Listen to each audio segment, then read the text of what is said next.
Bonsoir, bonsoir, bonjour. C'est Congo News 24. Bande Konanga, comme toujours, avant de commencer notre émission, nous disons merci à Dieu. Nous disons merci à nos chers abonnés et téléspectateurs qui nous suivent partout dans le monde entier et en RDC. Bande Konanga, soyez les bienvenus. À la une, message de Nicolas Cassette sur les recettes du mois d'août 2021. Bandeko, recette à mois d'août et sa somme 445 millions côté na trésor public. Alors, les airs Kouinda, donc développer ensemble.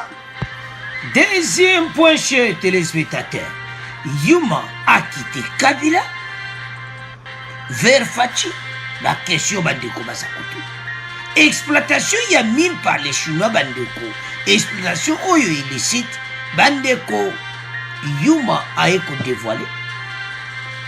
Bandeko na documentaire à France 24. Yuma zaraki na kati ya documentaire. Yuma comme ko dévoilé ma nyonso ya mabe. Alors, est-ce que changement de cœur? Et ça ya kuinda? Est-ce que Kabila tikali isolé? Alors, toko développe ensemble. Troisième point Bandeko nangai. Affaire Bandeko obalobaka dossier Eric Lengi Bandeko eyindeli John ba dossier na ye boyi bakutaki morgue odeur de corps humain. Alors Bandeko nani abomaki Eric Lengi ti lelo amona nakati. Alors toko développer ensemble. Alors, Bandeko nanga tokobi na premier point na biso Bandeko o balobaki yindi Bandeko nangai. Donc, masolo kitoko. Ndenge IGF azokanga batu. Bank e Bandeko vimba. Bandeko toyebisa bino kalati. Bandeko mbongo komo kota na ndenge moko. Oyo nanu RDC sala ba recette ndenge wana ti. Na mois d'août. Les seuls kaka mois d'août Bandeko nanga 445 millions et côté na trésor public. Ba Congolais place boza botelema. Mboke za na direction kitoko na ndenge muketi. Me ba yina Congo ba telemeli Congo oyo. Me nzambe wana akutika bisoti. Alo Bandeko nanga eza somo. Yango makamtozolo baba Congolais. Il est temps biso nyonso tozala sima gouvernement oyo banga babongisa mboka bolanda ba faux discours abandoki ya Congo te o bazosala manevre na baseni oyo bazalaki akomaki obwe na bwe bandeko za somo kotala koma ba Martin Fayulu na ba muzito bayosa ba propagande ba makamoko ezanga ya mabe pona ko déstabiliser nzela wa kitoko tozokena. Mais toujours le Fayulu après toujours avancer. Alors Bandeko IGF a sali musala moko kitoko. Et comme mikolo ministre nyonso soko alinga yiba abwakena no misu sima. Tango otana sima lui awe zamubulu na awe zamubulu. Alors Bandeko sa chauffe ya onte sibino bosa la connecter l'émission parce que makambo yo oezo salama pour le moment mboke zo kena direction kitoko mais banguna Congo ba telemeli mboka mais to tika bangote boyoke salama ke pa John Numbi ba révélation ebimi tozo ya na pona Eric Lengi e makamune nyose mwana na ke wapi nanda kuya Numbi mais tozo ya na pona Bandeko tout est bani ko changer et de se baroke na direction moko Bandeko nanga soko talo bi mais mutoyo asala ki boy mais ndeni a changer boy Bandeko ba surprise des émissions. Nicolas Kazadi se réjouit des recettes réalisées en août. 445 millions de dollars, ce qui est exceptionnel pour ce mois qui a toujours enregistré les résultats les plus faibles. Balobi mois d'août d'abord. Bandakala. Mois d'août, ça a peine à recette bingiti. N'a pas vacances et tout ça. Mais comme ça, Bango, la gouverneure de la Banque centrale, oh, mais pas mon mais, oh, ça, donc, économie, mais pas côté les mako. Il y a toujours le bandeko. Tala, direction est bien sali. Batouanande, bazo lingatito comme ne siko toujours kendi. Ya to yakane mission to chen motanga, bo comprendre neni mboke zokendi. Nicolas Kazadi a présenté vendredi au Conseil des ministres, c'était hier, la situation de la trésorerie de l'État du mois d'août 2021. En termes de recettes, 891,6 milliards de francs congolais ont été collectés sur la période, soit 445 millions de dollars. Topeta calcul, Joakaka stylo, Jo papier, banda kaka, Jota calculateur, mo beta kaka machine. 445 fois 12. Combien de coûte? Donc, je comprends que 445 millions, d'autant que ça, le monde a à peu près 1 milliard après 3 mois. 1 milliard après 3 mois. Donc, je comprends que donc, ma solo qui t'a eu l'année beaucoup d'autres développé à 7 milliards. Et ça, il y a Kouinda, et c'est Yindi donc, Oyo kaka vraiment solo. Mais pas toi, non. Oh, bah, ça, Kouindi, ça m'a kama bébé, zo sala. Toujours talaba. Parce que, pour le moment, Mboke ça la direction à Kitoko. Bandiko, c'est à peu près 500 millions, la moitié d'1 milliard. Quand on a 500 millions, Bandiko chaque mois, notre pauvre pays, oyo basekaki na monde, oyo pays comment kata na formeti, on n'en parle même pas. Angola, Congo Brazza, ba voisin tout ba oseka biso na l'ère gouvernement Kabila, mais lelo talamboka. Ce qui est exceptionnel de ce mois d'août, un mois qui a toujours enregistré les recettes de plus faibles dans les années antérieures, a dit le ministre des Finances. Par rapport aux assignations budgétaires du mois d'août 2021, il est dégagé un taux de réalisation de 129%. Il explique cette performance par la consolidation de la dynamique pour la mobilisation accrue de recettes. Le Premier ministre, Sama Lukonde, a présidé la réunion de Troïka économique nationale. C'est-à-dire que cette réunion on est pour l'économie est avancée. Mais tout ceci, hein, les grands gendarmes à Lingeta Zana Sima Solo. Voilà. Baïde a fait que tombe l'inspecteur des finances, qu'on avance Mboka na niveau ya likulu. Yango tous ça va congolais. Bolamuka. Botie Rolanda ba discours soi-disant, il y a le kuta. O bazo tiamboka na kata ya désordre. O baza ko bebi sa makambu nyonso. Ah, bandeko nanga, ça fait mal. Et ça ça la pasi. Nandega mukete. Sona otala mboka na ngai. Nazo tala batu oyo bazo bebi sa mboka. Mais tala facha za na Italie. Bozo mona wana. Fachi azana Italie bandi kwa zo sala masolo kitoko. Ben investisseur bakuya même italien bayako. Baya na RDC mboka ya avancé. Tangu présence au tambola batebele ba pesa ba commenter. Metala. Osomona mboka ezoke ne kitoko. Ba fayulu muzito makelele bazotia pamba. Makama numbi ezotoka. Boyoka ata fayulu balobata yango. Ata bango na conférence de presse ba lobe atalika.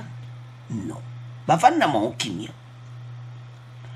Azaki liboso vérité des urnes et comme nani président Yassini. A comme pesa calendrier électoral.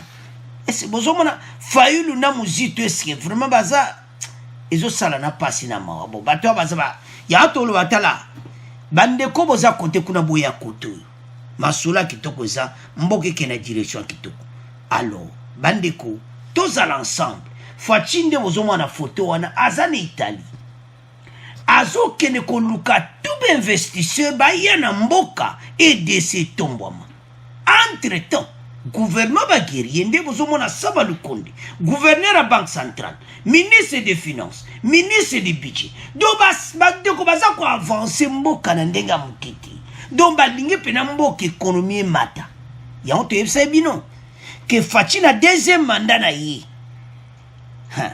soki enzairo kaka oyoko e matiti boko matana ba egala $1 te tozawa économie ya mboka mata tokoma na ba pièce tango mboka na biso tozana ba pièce te c'est-à-dire économie eza faible alors si tokoma na tango bato bakoma utiliser ba centime na mboka na biso ça fait mal économie eza makasi te mais baloba ke Fachi akuti oyo kaka mboke kufa abani ko tombola ngo malembe po ekoma na niveau mo congolais sentir azwa misala donc ndenga uta Italie wana nde bozo mwana photo wana akozonga bande ko azokene ko zwa investissement po mboka oyo il faut échanger mais l'autre ça va congolais tout ce qu'on a ba faux discours 445 millions de dollars na mois d'août septembre 445 non mais ça somme d'autant que comme 2022 tout le monde a changement alors tout ce premier point d'abino tout comme qu'il y a deuxième point ande ko deuxième point oyo ça somme bande ke bele bolanda ki yuma dans une vidéo azoloba makambo passe batambola kina France 24 ndenge ba chinois bazako koyiba ba minere mais liyumo tozomona eza question moko bandeko to débattre ngo tozala miso kofungwa azolo makambo kwa bien est-ce que Yuma a quitté Kabila vers Fachi et ça point d'interrogation parce que ba Yuma ba comme mona makambo comme ko changer parce que makambo tout en lobby yango tout le monde qui on a France 24 il était parti nango naye koloba que journaliste à l'info Kaoya France 24 il y a RFI tout à travailler na bango ensemble bayamba ki na Fachi après tourner oyo aye koyebisa Fachi makambo nyonso la question to débattre awa parce que Yuma yeba secret nyonso ba yiba ba minere na EDC Yuma yeba secret nyonso mboka mais s'il parvient à dévoiler accuser même est-ce que Yuma a banni qu'on changer quand est-ce que Yuma a quitté Kabila to analysant proprement tant to Hollande et belé pété batala kiango et puis bon tal sur une partie où il y a France 24 zaki na bango est-ce que Yuma a quitté Kabila est-ce que kosa ba aventure kaka mais basana bango kaka parce que c'est très compliqué la politique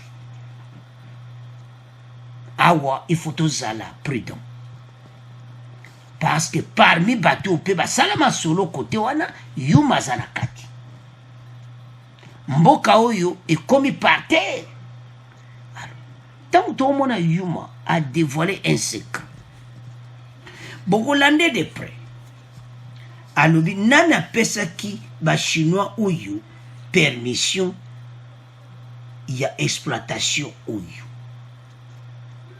ba chinois oyo nani autorisaki bango mais toyebi ke lera Kabila babande makambo bandakala gouverneur liboso wana ezaki nommé lero ba Kabila tout ça gouverneur à Sud Kivu akala o basali bane wana avant Fachaya Yuma yeb masolo.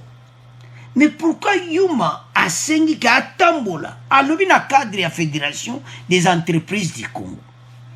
Ya sali ki pe asala voyage wana avion na France 24 na RFI. Na ba place moko ye moko amoni risque pour ba atterrir puis. Il parvient à atterrir. Alors bandiko nange sa somo. Ils sont arrivés. Amoni makamu nyonso akomi pe pont na mbaleka te, mon côté vidéo mon nyonso atalaki. Mais tout ça quoi analyser yango. Territoire congolais des Chinois à l'origine de l'exploitation illicite des minéraux dans l'est de la RDC. Est-ce que Yuma Azolo bango vraiment au fond du cœur Bolingo Mboka ou bien Yemo aye masolo simana Tolanda Yuma Bongo na extrait à France 24 bon to continuer mission na biso. Parce que je devais aller dans les territoires de Mwenga, à Kitutu et Kamituga. En accord avec le gouverneur de province, l'AFEC et toutes les parties prenantes intéressées, les coopératives, nous devions aller par la route. Finalement, on nous a déconseillé de faire la route jusqu'à Mwenga. Kamituga, on nous a dit, bon, prenez l'avion. Nous avons, Madame la ministre, affrété l'avion. Nous avons pris l'avion à Kavumu. Nous avons atterri à Kitutu. Pourquoi? Parce que, comme par hasard, la veille de notre arrivée, un pont s'est écroulé entre Kamituga et Kitutu, là où travaille une exploitation chinoise. Le pont a été bloqué par un camion et ils n'ont pas voulu dégager le pont. Et on arrive sur place. On nous dit, les Chinois ne veulent pas que vous arriviez là. Les Chinois ne veulent pas que vous arriviez là. Avec l'autorisation de qui vous allez arriver voir l'exploitation des Chinois qui n'est pas artisanale, qui est au minimum semi-industriel, si pas industriel. Nous avons dû donc demander aux pilotes de survoler les sites. Nous avons filmé. Et je passe en passant ici en disant que nous sommes accompagnés d'une équipe de journalistes de France 24 et des RFI avec un journaliste que vous connaissez tous, Alain Foucault, qui avant notre départ, le mercredi, a été reçu par son Excellence le Président de la République pour lui dire ce qu'il venait faire ici. Montrer pourquoi les Congolais ne bénéficient pas de leur richesse minière. Ils sont protégés.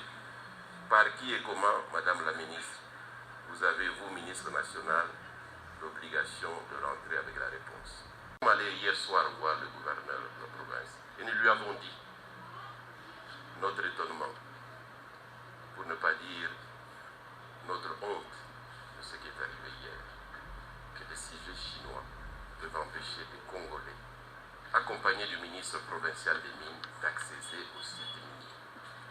Ça doit cesser. Ça doit absolument cesser. Ce pays nous appartient et on apprend qu'ils n'ont aucun titre, aucune autorisation d'exploiter. Dans les mines de Lourihi, dans le territoire de Kabare, dans le sud Kivu. Je vous épargne l'étape éprouvante sportive des Niabiboué, perché à 2200 mètres d'altitude, où les creuseurs ont fait des gruyères dans l'impressionnante montagne. Un vrai supplice. Mais le plus fort dans cette aventure était l'étape suivante. Une fois à Bukavu, la capitale de la province du Sud Kivu, nous avons décidé de partir vers les mines d'or de Kamituga. Il faut s'interroger si c'est vrai. Nous sommes à Kamituga. On est venu pour voir la mine. La mine est à moins de 30 km d'ici. Mine non autorisée, exploitée par des Chinois. Personne ne peut mettre un nom sur la société chinoise. Par politesse, le ministre des Mines provincial a appelé les Chinois pour leur dire on vient chez vous aujourd'hui. Vous savez ce qu'ils ont fait? Ils ont fermé les portes, ils sont partis. Ici, c'est le trafic d'autre chose, sauf que c'est plus soft. À vous, jeunes, de ne pas laisser faire.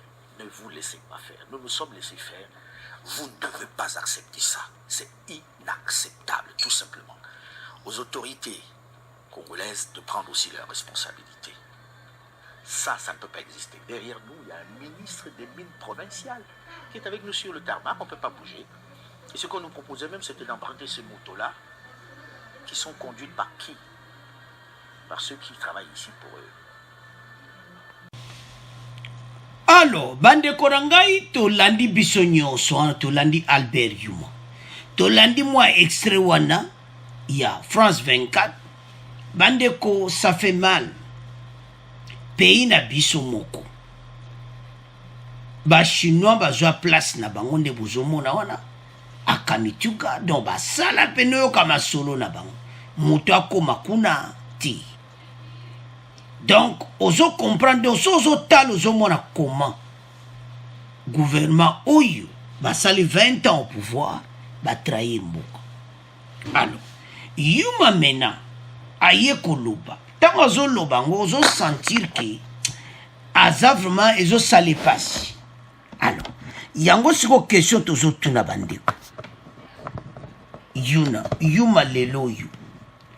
A como trahir, batuna ye oyo basalaki bakop nango eske bango na kabila esili bandeko situation eza mobulu yuma ye mo mpena avande atale abia mboka me lelo yuma ozo regrete ntango bakongole bazolela yuma botika mboka botika koboma mboka botika koyiba tozo bazali koloba na bino nyonso me lelo yuma ke kovivre yango bande kwa tambola kina avion na muke yepa azalaki na kati na France 24 ayeba yepe komona ministre kosola ministre à mine ce qui se passe dans notre propre pays bato bazalo kwa ba vivre kwa na colonisation mboka na biso ezokipe na ba chinois parti wana et comme le kola toloba la Chine na kati ya RDC donc eza ya bango parce ba pekisi bango bakende kuna d'autant ba interdire bango bakende kuna nde tolandi wana c'est-à-dire ba chinois ba commissionner de place na bango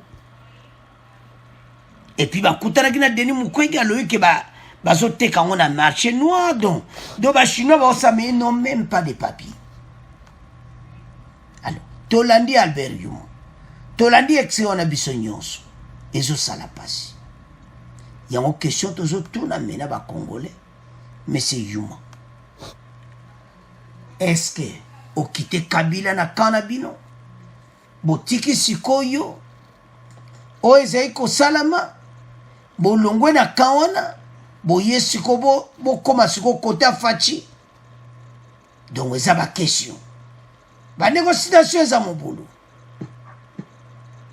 donc tant olo ba ke yindi donc situation penda o ba lobaka ke eye mobulu donc ndenge bazawana donc bango moko ba yebi ke donc o ele kakala alors Yuma alobina la ministre nde tolandi ke makambo yo bakolinga e continue boiti mais po esila eloko nini bakosala parce que yepe ayebi oyo elekaki na l'air ya Kabila alors yango tozotuna est-ce que Yuma a quitté Kabila bandeko eza somo situation oyo bandeko soki tozotala réalité ndenge journaliste wana camerounais ale foka o azosala na ba France 24 RFI tout ça alobi ke toza suna l'era colonité totelema et comme étant bato oyo ba sentir ba congolais alors akene komona fachi adwa ko Jones akutaki na fachi ye moko journaliste wana yango moni ba Yuma nyonso bazalaki na ye na turu wana nasi Yuma aye juste ndenga azawana mais oyebika kabato oyo tokopesa bango confiance te parce que baza parmi oyo badétruisa mboka mais aloyi baloba bien Yuma azolo motema pasi mais question bakongole bazotuna mese Yuma est-ce que yo moko vraiment ozomona makambo ozali kosala eza bien omoni wana bachinois bongo bino mo bozali kobenda balada jeka mingi koyiba kobuka mboka yango question tozotuna bakongole siko question bato nyonso bazotuna est-ce que Yuma azokite Kabila ou bien un moyen de se rapprocher à Fachi parce que karaté dernier coup de sifflet zobeta moto na moto azoluka se sauver moto na moto azoluka partir kokende parce que soko esi yindi nango moto akoboki lo vesta ate puta tango nage ko bandi alors Yuma moni ki aux occasions en tant que président avec asa la voyage na ba français ti na Kamituga et pas wapi ba chinois ba salamboka na bango déjà territoire na bango c'est dit ba coopéraka na ba dongolo misu ba coopéraka na ba rebelle pas pourquoi tolo ba bon parce que ba rebelle ba tia ko ya ko attaquer bango te ba rebelle ba tia ko ya na mine wana te soki ba rebelle ba zo ya na mine wana te elaksinini soki baza koya na mine wana te c'est-à-dire les territoires chinois baza coopérer avec ba rebelle donc bandeko situation eza mobulu parce que ba chinois oyo bazongo lokola mboka na bango alors eza passé comme lokola ba occuper territoire na kati ya RDC moto akende kuna te na kati ya mboka na biso yango ba Yuma siko Yuma makamba kongolele baza ko attaquer bino boyiba mbongo te tala siko esali epe pasi alors bandeko na ngai ezali pasi mais toyebi ete situation oyo ekokoma tina suka solution kozwama bandeko parce que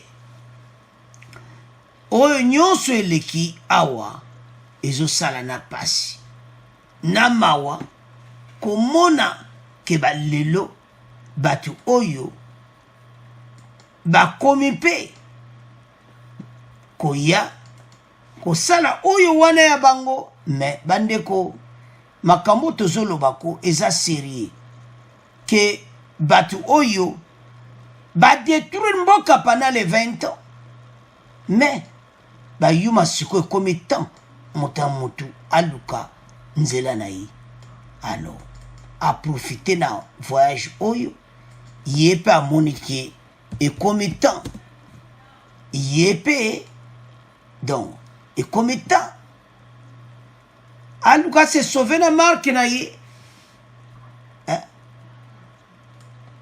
do bandeko situation eza mobulu te oyo balobaka eza mobulu donc nde tozoloba bango bazoluka base sauve na marque na bango parce que côté Kabila tozomwa Kabila kala te isolé na makambo ya numbi ezotoka isolé akosaka na mutu alo bandeko eza pasi mais question kaka tozotuna est-ce que Yuma profité l'occasion oyo en tant que président avec à quel voyage à monde ba chinois ba sali ba solo occasion na ko quitter Kabila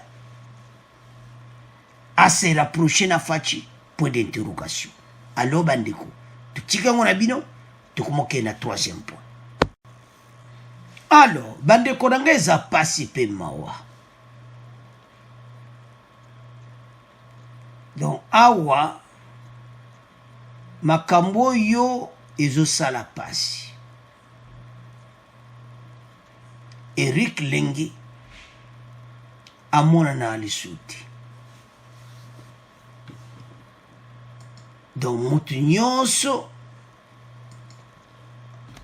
akomoloba yango bandeko situation eza sérieux bokolanda extrait tokotiela bino donc bango bazalaki na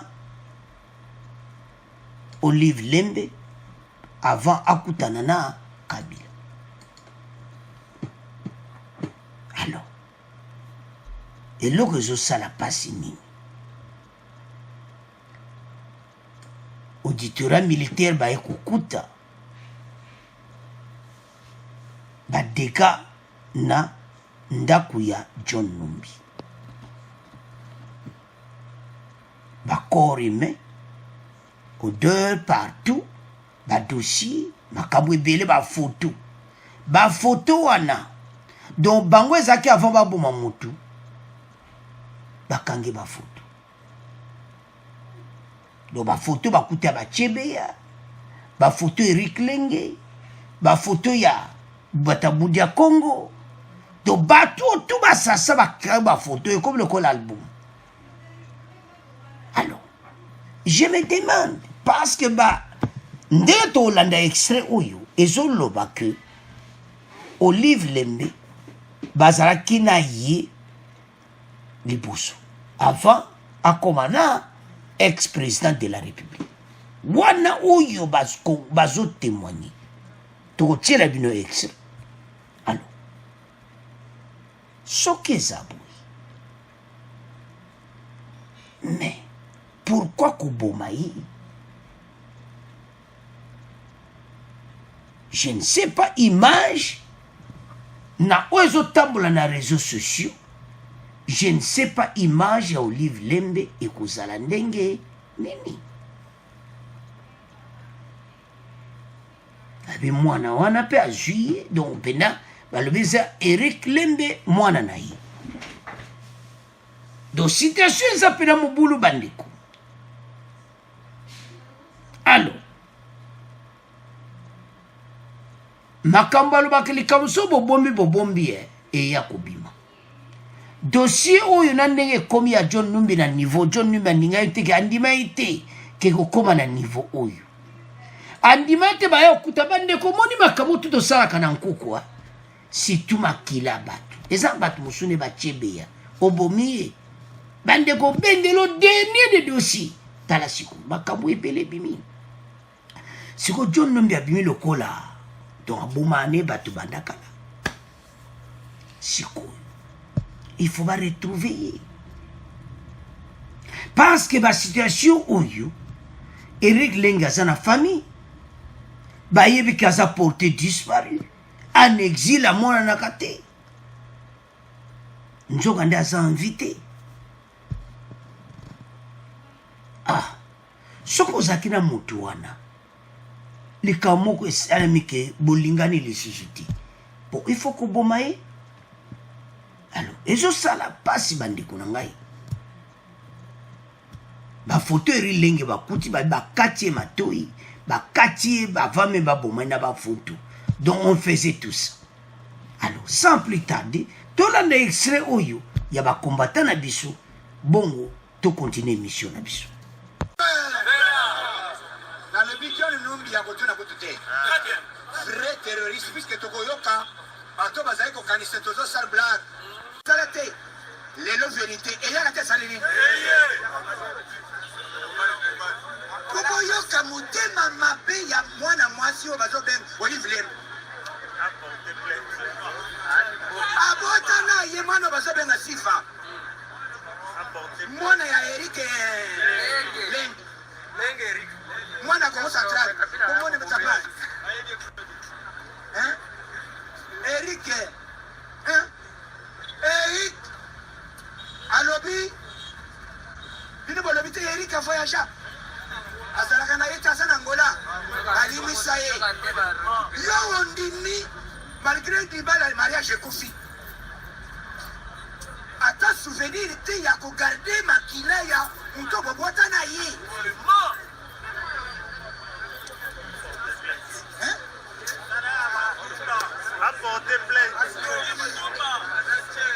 Ondimi on sacrifié mtobo bota na ye. Bobala na ye on sacrifié ye likolo mbonga kingaka.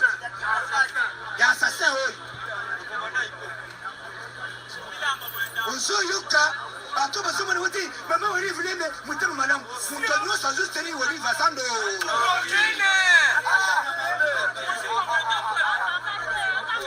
Soki Olive Lembe azali vrai congolaise apporté John Numbi plainte si réellement asiringi mobali na ye puisque babota na ye abondengo zaboye ata mwasi obota na ye est-ce que ukondi mababeti masasi boye badunga ye botala ndako ya yende botala ba géomètre hein ba mesure ya ba Viva Basubiga Isso Mabil Mabil Weto Il nous a facilité beaucoup de choses. Mabil a lebi naza na bino orange na kokanga sabino ande akoti bamoni manduki oyo ezali interdit ya civil azala manduki bakei bakuti bato bakufi bafoto soki batangi bafoto ekozala album mobima foto ya banani avant baboma ye bazosala nini bakangi yo foto na mboka oyo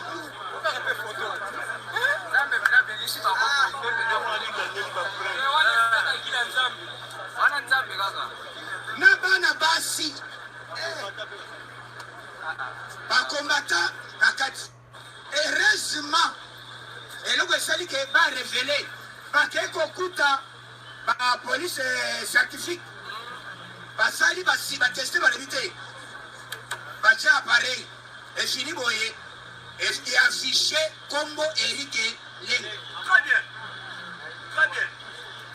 koria ebemi avant babongi bakati ezolo bakati ye matoi Eric Koro na ye bakusetru bamoni yango na ndako ya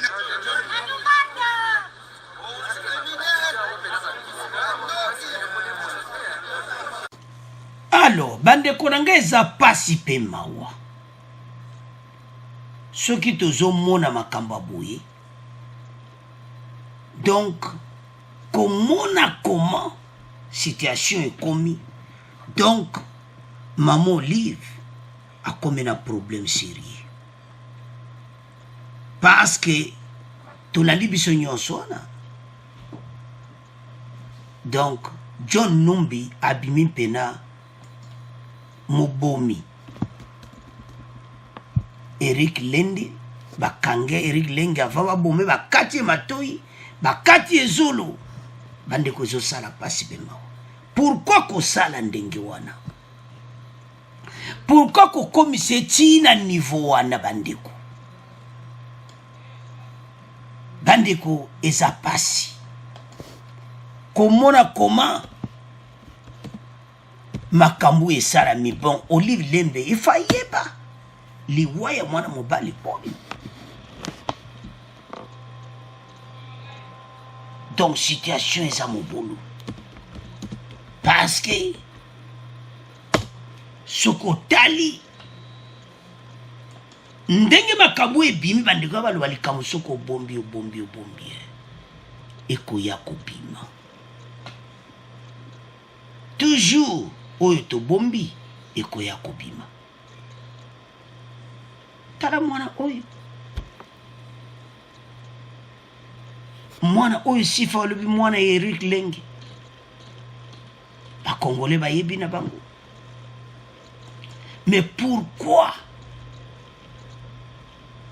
akufa na niveau ya boyi donc bandeko situation eza mobulu o balobaka ke ça chauffe parce que mwana oyo bandeko mwana oyo soko ayebaki te sikoyo aomona penake wi papa na nga pasi akoli aolanda histoire akolanda lisolo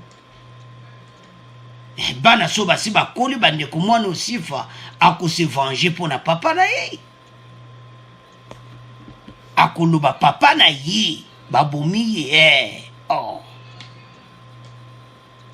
Donc situation na ndenge komi bande ko za mubulu. Yamba lubakena makamususu. Toko bomba na biso ndenge nini? Mais eko finir ti eko bima. Donc mutu nyonso a comprendre yango. Alors bandeko o balobaka e yindeli mamo livre. Citation za mobulu balobi kutu dandi wana ba porter sikoyo John Numbi plainte. Balobi a porté plainte. Mais le kambo oyo tondimiti ke kosala. Bandeko situation za mobulu pour le moment. O balobaka ke si yindi nango. Auditorat militaire bana ba photo ya Eric Lenge bakate matoi nazo. Bakuti albuma bato bakufana bana basi. Siko. Problème to lo ba mene émission les gars to bato to bakufi. Ya onso no tala bato lokola ba Martin Fayulu batebele ba lo ba mimaka me ya John Numbi batiko lo bate. Ba yena ba parti politique ba zo lo bakame bo lo ba peka oyo. Et ça kamoko très sérieux. Alors, police militaire, bazana ba dossier nyonso pour le moment. Si kotoze e bati, situation oyo eza somo. O balobaki si yindi, morgue, na katanda kwa John Numbi. Si kotozo tuna, batuana nyonso. Donc biso pendant les 20 ans so ba compter bato ba kufaka. Donc bato ba kufe belé. Eric Lenge passe ça azana likamunene mwana na ye yango no mon dossier na ye makasi. Bo ben koni ya Budia Congo. Bundu dia Congo. Bato pe ba bomba kufa. Bakuti ba photo ku. Dossier oyo bandeko. Eza dossier mo ba congolais to tete. Situation yo randimite parce que na ndenge zokende bako extraditer John Numbi na Kinshasa na pays yo yazali par ces organismes internationaux. Mais loko voit sans voix bazo senga basala procès wana va condamner même à sa présenté. Bande koko kuta ba photo ba chebe ya na de album. Bon album ngono comprendre te. Bande tolo banili kamba album. Siko album wana sala ngo makambu nini. Hey! Zambe. Tabata PPRD bo vandanye. Bo diriger mboko na makila. Ya makila ba congolais na maboko na bino. Do batuyo baza batu moko bakoko batu na kata RDC il faut ba vivre yango. Yamba lubaka eza batu musuba bomaka bango te. Makila mutu ozotambula nango ne place azaza na kimia te. Akoza nango te. Passe ba congolais lero bazobeta ba prière ya malamu te. Tolo basiko dossier ya Sifa. Neto landiwa na video Sifa aza mwana ya Eric Lenge. Siko qu'est-ce qui va se passer maintenant? Parce que mwana oya kulanda ba video nyonso batu bazoloba. Bandeko pona nini boyi? Mboka na biso. EDC na biso. Bakuta morgue na kati ya ndako ya général. Bandeko citation eza série. Mais na ndenge makambo ezokende tokoyoka. Alors bandeko na ngai John Numbi baluka ye po makila eza ya ba congolais na kati ya ndako ya vandaki. Ndako ya l'état sans titre. Puis Mabulu o aza ministre ya habitat ayaki ti wana kotala mikanda nyonso sans titre, sans ni garantie. azali kovanda ka bongo batali ba plan ndaku abi wana pe donc na ba next nyonso bakuti makambo mabe. Alors bandeko nanga eza ya kuinda Olive Lembe imagine si comme na problème likolo ya Eric Lenge. Donc Olive Lembe mikolo oyo azana problème sérieux. Alors bandeko nanga eza somo pe mawa. Donc oyo leki oyo stambo kolanda. Donc eza somo parce que mikolo tu bakolobela. Alors bandeko nanga somo pe pasi. C'est à ce point to comment clôturer mission na biso. Bon abonner massivement, bon partager. Au revoir, à la prochaine.